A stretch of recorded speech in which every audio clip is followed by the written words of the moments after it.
Hi, photography class.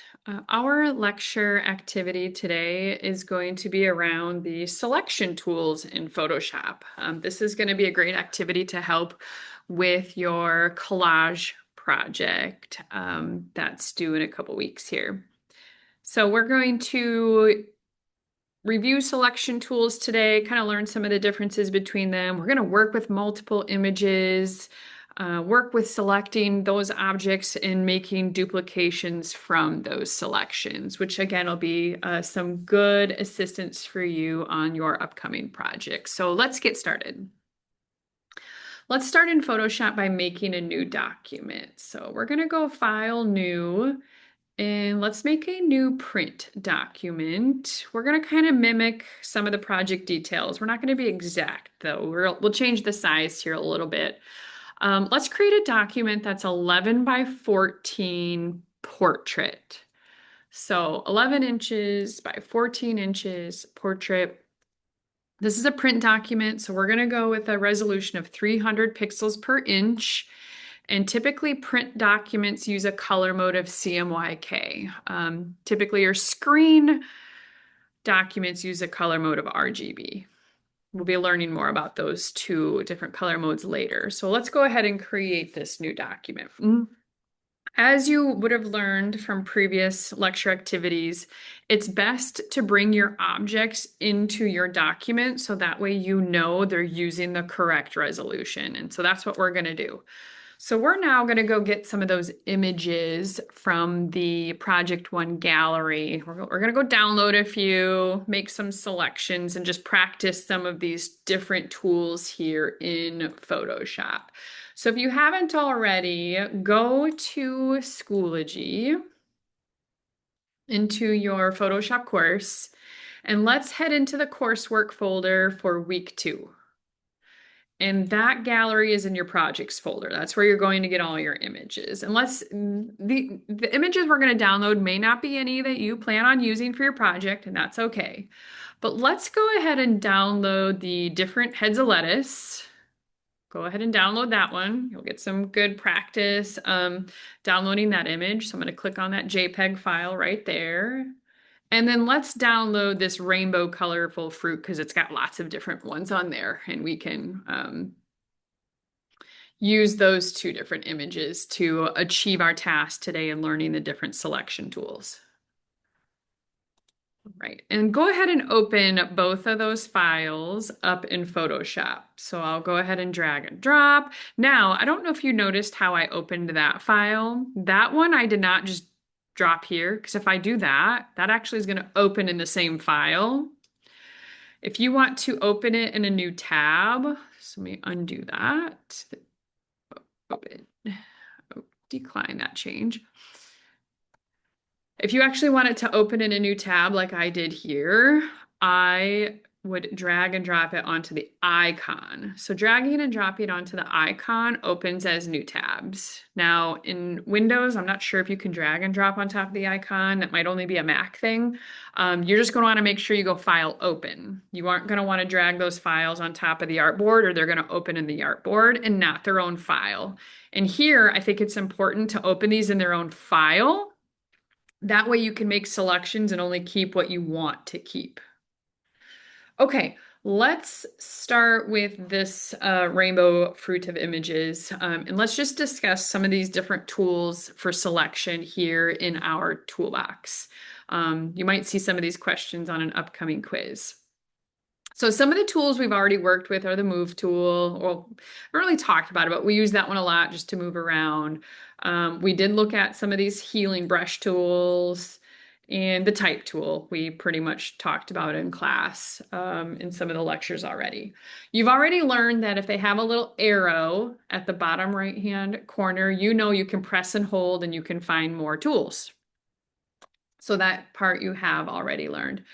Something we haven't really talked about is, you've also learned if we hover over it, the tool name pops up.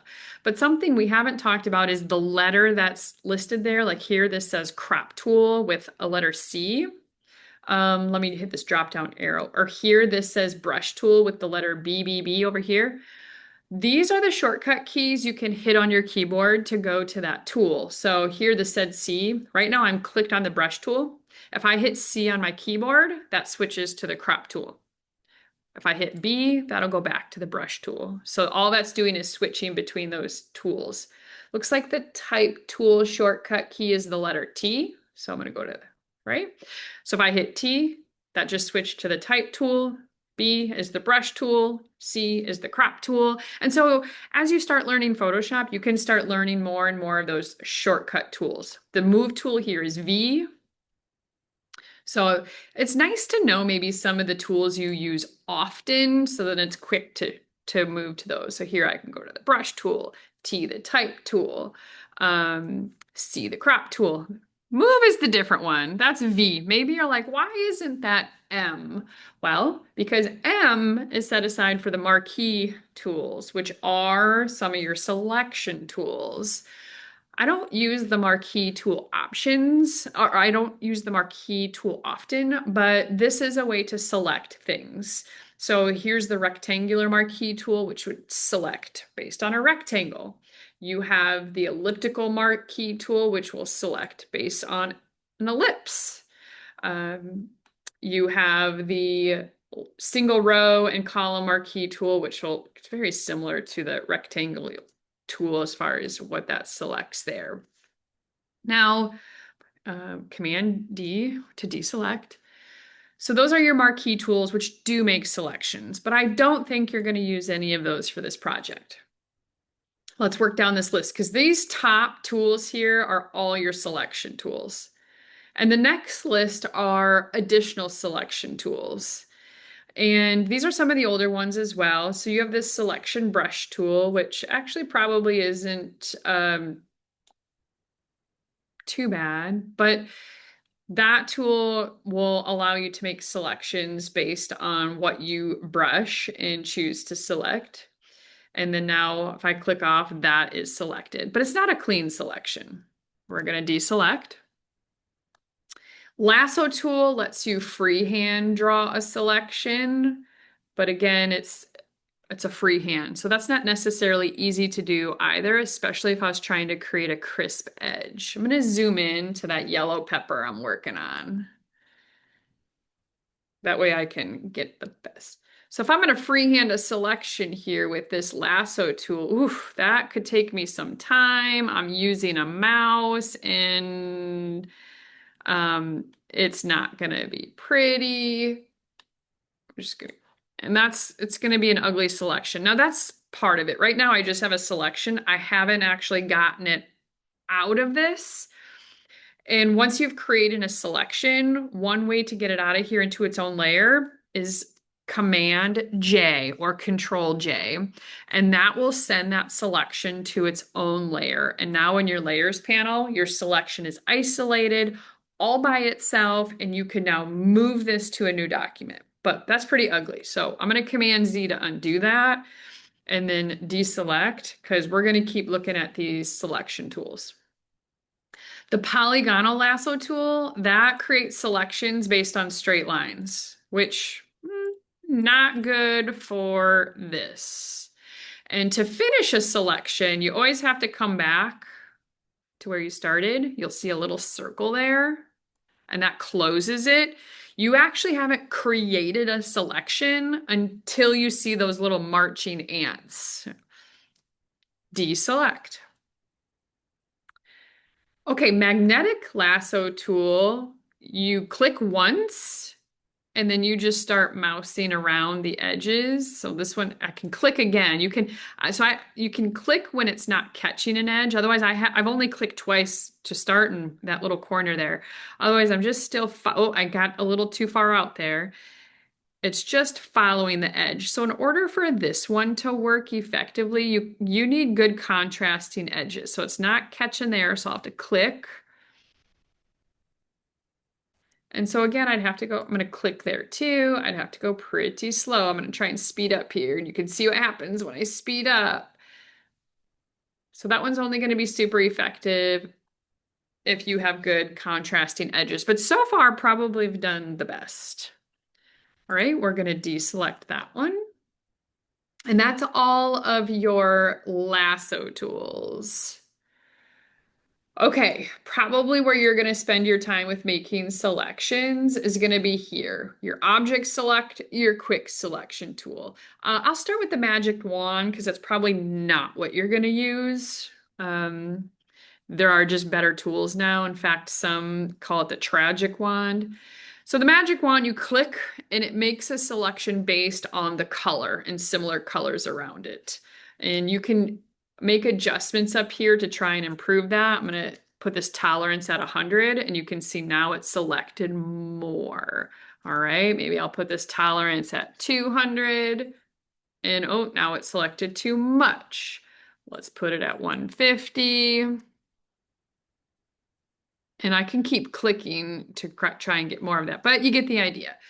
That is your magic wand selection. So it kind of selects based on color and similarities and things like that. It is good. I do use the magic wand sometimes if I want to maybe select the white background and then hit a reverse selection, like I'll invert that selection. Maybe I'll go select, inverse, and now that is actually the selection of my fruit object there.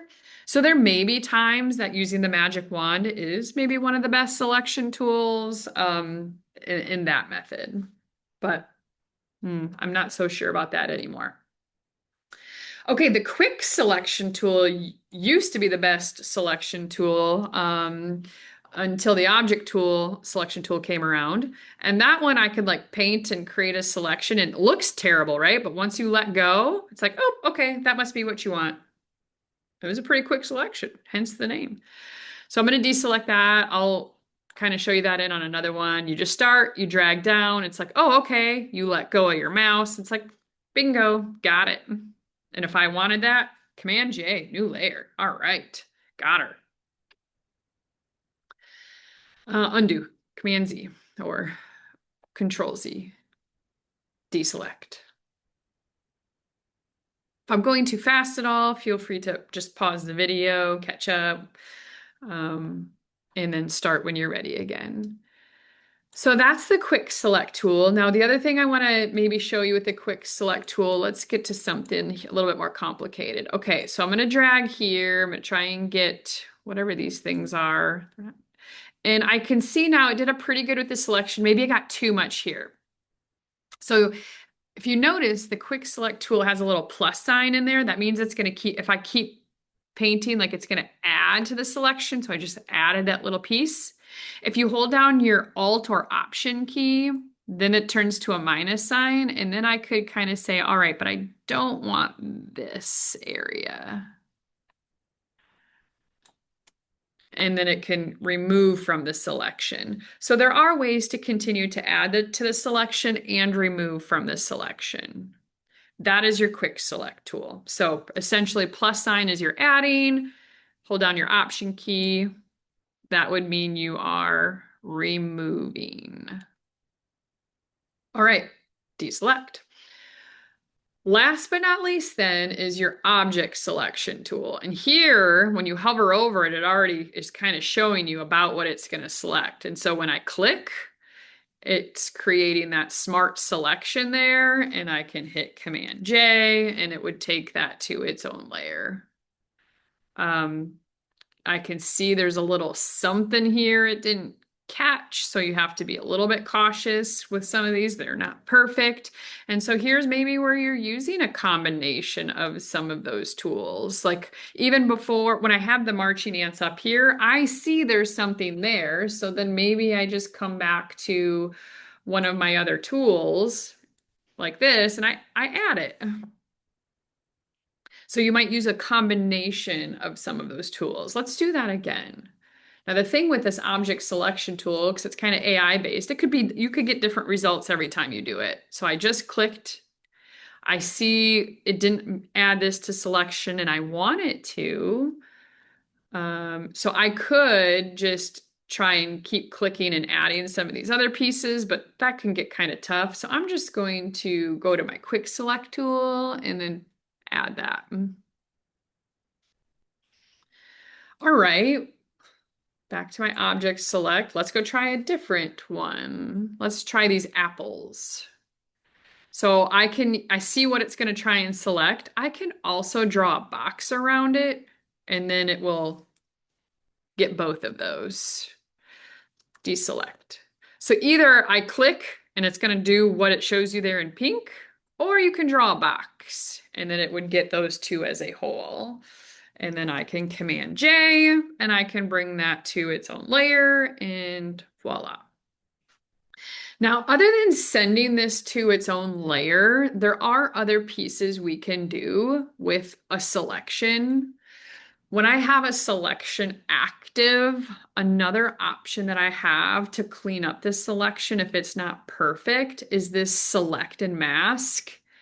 And when I click the select and mask, it takes me to like a new part of Photoshop. Now, this might be a little bit tough because it doesn't look like I've left anywhere in Photoshop, but you did. The tools are different. This property is different. I'm going to change this view to on black. So then now it's kind of showing me what my selection is. And here's where I can refine a selection. And I don't want to get into this too much today. We're going to actually have an activity coming up with this where we're really going to be using that select and mask, and we're going to refine some of these selections to make sure they really do look good and things like that. It's really great when you have hair and fine detail. But I then can use some things here to maybe smooth out some pieces of the selection, refine some of the radius, feather things out, adjust the contrast, shift the edge if I needed to do any edge shifting to get rid of more of that white, and things like that. And since you're just learning, one suggestion that I would maybe give you is as you're creating this collage, like try and put things on a background where you aren't going to notice some of these obvious discrepancies or where your selections aren't perfect. So this is on a white background. Like if I take this and put it on a black background, I'm going to see every imperfection I make. So if you can be smart in how you work that, I think you'll see you won't notice your imperfections quite so much. Okay, so that's most of the selection tools. Let's start playing with, okay, what do I do? How do I get the selection out of here? Let's get it into a new document. Let's start seeing what that looks like. Just practicing with that. So let's maybe go grab this. Trying to also think of something we could create. Just trying to come up with an idea here too. Actually, we don't really need to create. Let's grab this pumpkin. So my suggestion is let's always start with your object selection tool. Couldn't find an object to select. There might not be enough. So this is going to happen. And what's happening here is you have to look at your layers. So I'm going to hit OK on this. I'm trying to select the pumpkin on this layer where the only thing that exists on this layer is the apples. So that's why I'm getting that error, is because I'm on the wrong layer. So you got to be real cautious of that. I'm gonna go ahead and delete that layer. I don't need it anymore. All right, so we're gonna go ahead and select this pumpkin. And like I was suggesting, always start off with the object selection tool and see how it does. And I think this looks pretty good. So we're gonna hit Command J to take that to its own layer. And another thing, or I'm not going to worry about select and mask right now because I kind of want to wait till we do an activity to that focuses just on that. Let's get this pumpkin to our untitled document. So I'm going to drag and drop it over here. And so now I have my pumpkin just on this document. And you know, it didn't come with all that other stuff. That's why it's best to open this, make your selection, get it out on its own layer, and then move it over. Otherwise, if I were to open this image in this file, I would still be left with all that junk. I'm going to rename this layer pumpkin. Or I don't, maybe it's eyes, whatever it is you want to relayer. You don't want to leave that called layer one. So to rename it, you just click once on it or double click it. And then you can go ahead and rename that. Okay, let's go get a few more objects and then we'll start learning some other tools here. Oh, not there though. So I don't really care which ones you go grab. Just feel free to grab whatever's striking you in that moment. I'm gonna go grab this broccoli. I'm gonna start with my, oh, again, I just see it happens a lot. Make sure you're on the layer where those objects in indeed are. And that looks pretty good. I'm going to hit Command J on that. And I think I'll go grab a few things first before I start bringing them over. So back to my background layer. I'm hitting space bar to move around. I'm going to grab the corn. That looks pretty good. Command J. Back to my background layer. And I think I'll grab this grapefruit here. So, or maybe these tomatoes, because that one's tough. This one's a little tough for me to see how it is. So I'm just gonna hit Command J and I'll check that out later. Okay, so now I can bring these objects over to my other document. I already grabbed the pumpkin. So I'm gonna grab layer 2. I'm gonna hold down my shift key and grab layer 4. And that grabs all 3 of those together because they're in order. If they weren't in order and I wanted to grab multiple layers, I would hold down my command key, or on your PC, it'd probably be your control key, and then you can skip between files. And I can drop all of these on at once. And then I'm going to use my move tool to start kind of bringing them into view. Like, I'm not seeing this guy. Where are you? Okay, that's my tomatoes. Just relay. This one's my corn. There's still one that I'm not seeing. This one. There we go. That's where it is. That's my broccoli.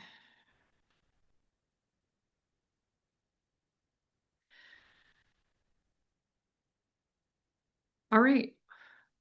So again, if you need to pause the video, feel free to pause if you need to catch up. Doesn't matter which things you're bringing over, just more or less practicing making a selection, sending that to its own layer, moving that over here. And there you'll notice I moved it over without viewing 2 up.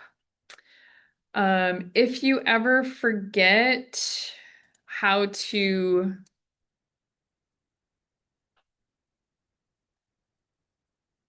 bring that selection to its own layer, you can also right click and you could do new layer.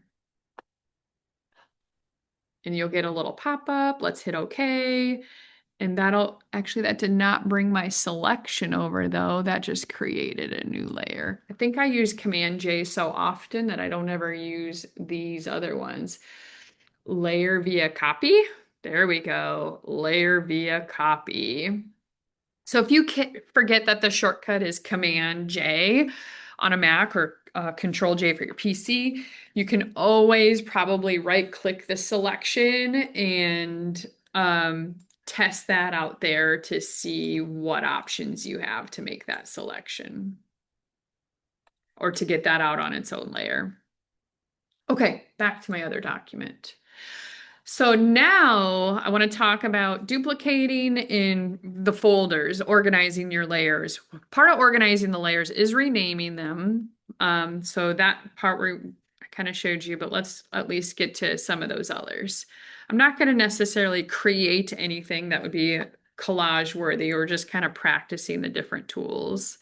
So here on this corn layer, if I hover over it and hold down my Option or Alt key, you'll see the double arrows, and I could start duplicating this corn. So in some of the examples I had showed you on this project, you kind of saw something built up like this, and that could have been what the student was doing, is just taking that selection and duplicating it over and over and over. Now I could take all that corn that we created and I could put it into a folder. And I could call it corn or hair or whatever it's supposed to be. Maybe it's water. Maybe it's water. And you're probably thinking, how on earth is this water? See, and now it's a group. It just grouped all that together. And maybe you're thinking, how on the earth is that water? Well, maybe it's gonna be. Maybe I'm gonna color it blue and I'm gonna keep duplicating it and it's gonna fill in down here or whatever. Um, and you're thinking, well, how would you color it blue? Well, you kind of saw with some of those adjustment layers that we've used that we can change the hue and saturation of things. That's how I could change it. So maybe I'll just show you one in here. I'm going to go into the water layer and I'm going to go into the single adjustments. I'm going to go hue saturation. So it just put that above. So now it's on top of all of these. And I'm going to go ahead and change this until I get maybe a bluish color I'm looking for. And maybe you're already noticing like, Katie, it's also changing the pumpkin and the tomatoes. Okay, so I'm going to undo that. I'm going to undo it to get rid of that. So now, because it's changing all of those, why is it changing all of those? Because remember, that hue saturation adjustment is going to change everything beneath it. The pumpkin and the tomato are both beneath it. It's not affecting the broccoli because the broccoli is above it in the layering. So I could just move the tomato and the pumpkin so that they are above my folder. That is one solution. Yes. But that's not always possible in everything that you're doing. For instance, maybe I need the water to be slightly above, like maybe this is supposed to be hidden underneath of it. Maybe that broccoli is going to be part of my boat and I want it like to look like it's in it. So for that reason, it has to be that's the layer ordering it has to be. Well, in that case, I would do my hue saturation adjustment still or color that however I wanted to. I'm not going to worry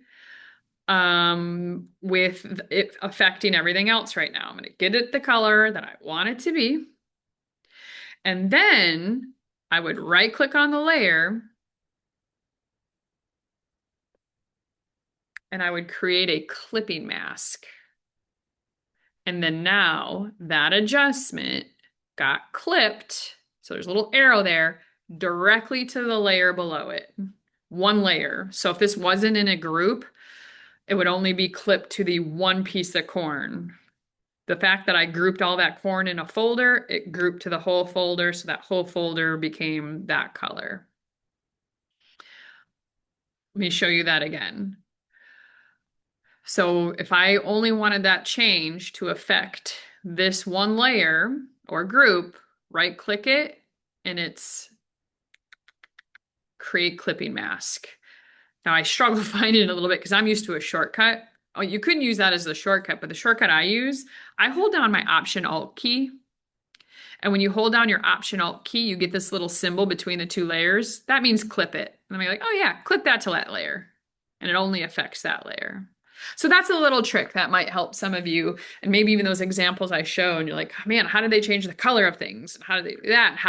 You're going to run into this stuff as you work on this project. You are going to be trying to do something that you maybe haven't learned how to do yet or you forgot how to do. And you might just have to ask me a question. You might just have to send me an email, maybe with a little screenshot and an explanation of, hey, Katie, I'm trying to do this.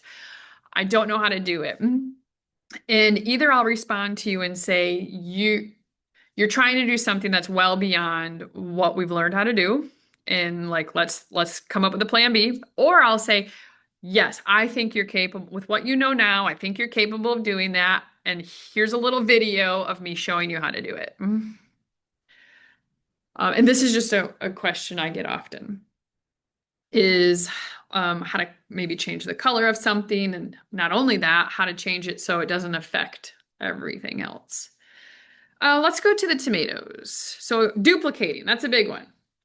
Option Alt key, you can then make duplications, right? Maybe you want. And then you've kind of learned how you can change colors. You already talked about how we can group things into a folder if we need to be. So if I wanted to put those into a folder, looks like I forgot one. So I can still drag and drop and add that into my folder. So I think that's important, right? And you can name it whatever that is all about. And that kind of keeps your layers a bit more organized. Okay. I think that's all right, let's go to the pumpkin. Let's talk about resizing.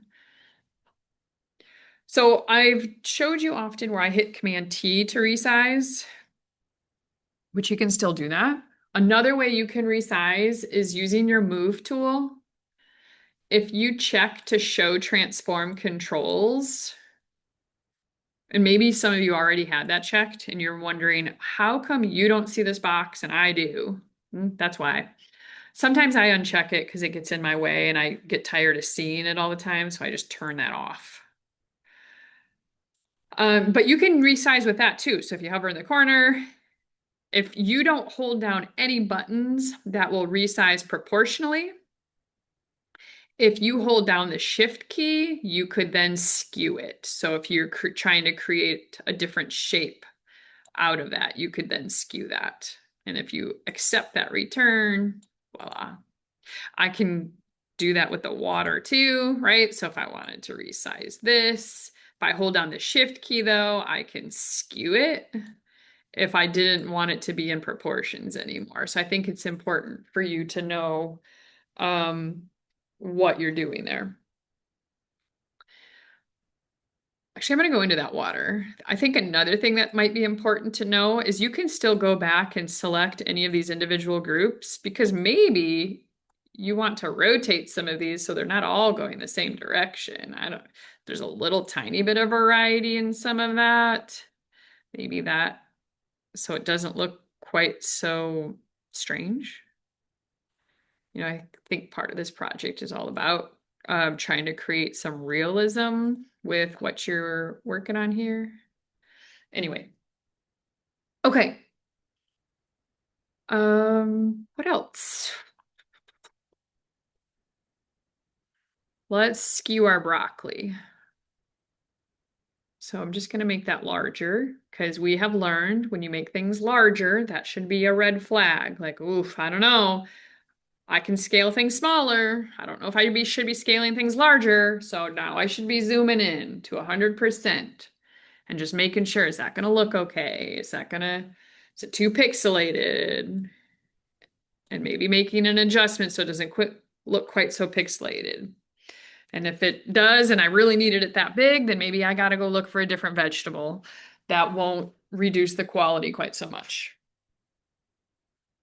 All right, last but not least, let's talk about that background color. So I had mentioned the background, like right now, this is where things look weird, like it's floating out there. Maybe I pull in one of my images that could be used as a background that are in there and you use that. Otherwise, I talked about it could be a solid color or it could be a gradient. I'll talk about a solid color today. I'm going to do gradients in a different lecture. So if I want this background to be a solid color, well, one thing, there's a couple of different ways that you could do that. One way you could do that is you could use that paint bucket tool and you can just fill with the paint bucket tool, which this would be one time I think that'd be okay because it's not necessarily destructive because it'd be pretty easy for me to change the fill color and refill it. So that's not that big of a deal. And I do think that would work. But there's another way we can do that that's a little bit faster. And I think kind of doing the same thing as the paint bucket tool because I always have to dig around and try and find that darn tool. First off, let's jump to this area because this is important. We need to talk about these colors and what's going on here. First off, you have your default black and white, and that might be what you're at, your default black and white tool. And if you click on that button, it'll switch back to black and white. You have this little swap button that just swaps those two colors. Oh, what did I hit there? That just swaps those two colors back and forth. I think what I hit there is this somehow I hit something that put it into 2 columns and I just hit back to 1. Maybe you like it in 2 columns, FYI. So that just swaps those. Another thing you can do on your keyboard to swap is hit X. X on your keyboard will swap those. And we're going to be doing some activities coming up where we're going to use this area a lot. This is your foreground color. So the top one is your foreground color.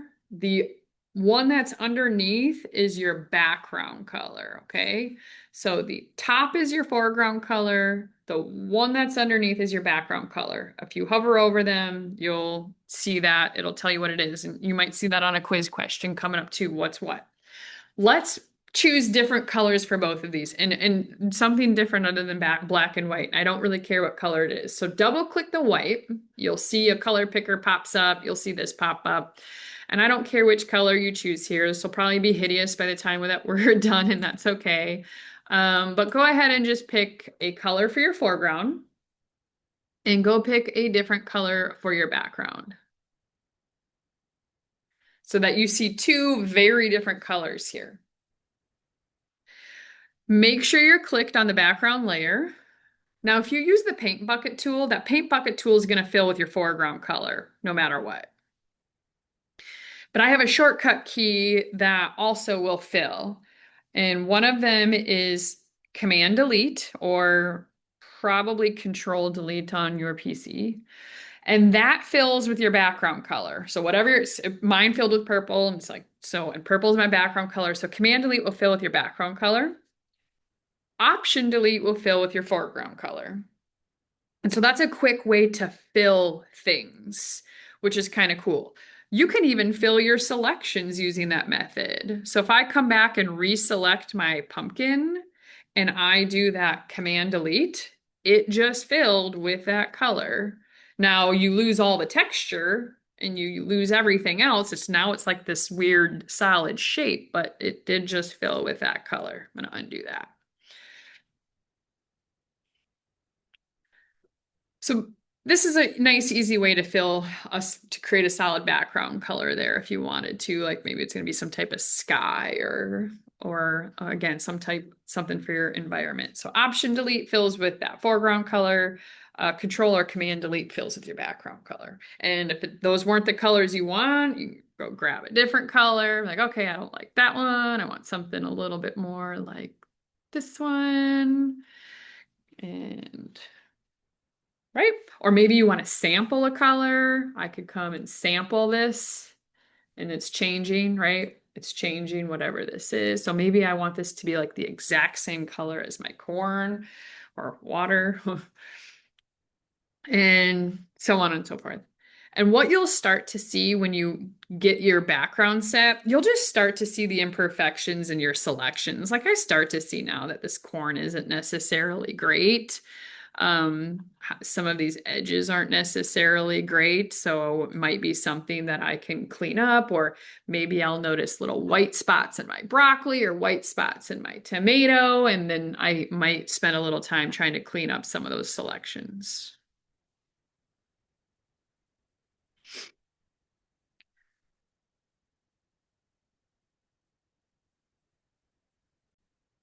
Okay, so that's pretty much filling with a solid color on that background. Like I said, I'll talk about gradient colors in a different lecture.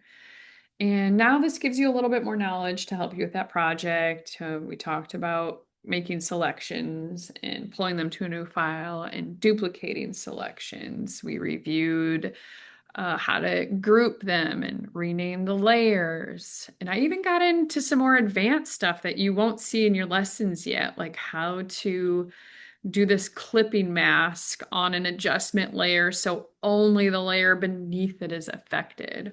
And the nice thing about this video being recorded is you can go back and watch that down the road. Maybe you don't need it today, and maybe next week as you're working on this project, like, oh, I need that. How did she do that again? You can come back and you can watch this video to help you with that. And activities that we'll be doing down the road, we're going to keep building on this for more features that you might want. And so this is just starting to scratch the surface. As always, if you have any questions, make sure you reach out and let me know if you need something answered or more help on things, or if something didn't work for you, if there's anything I can do. Otherwise, that's it for our activity today.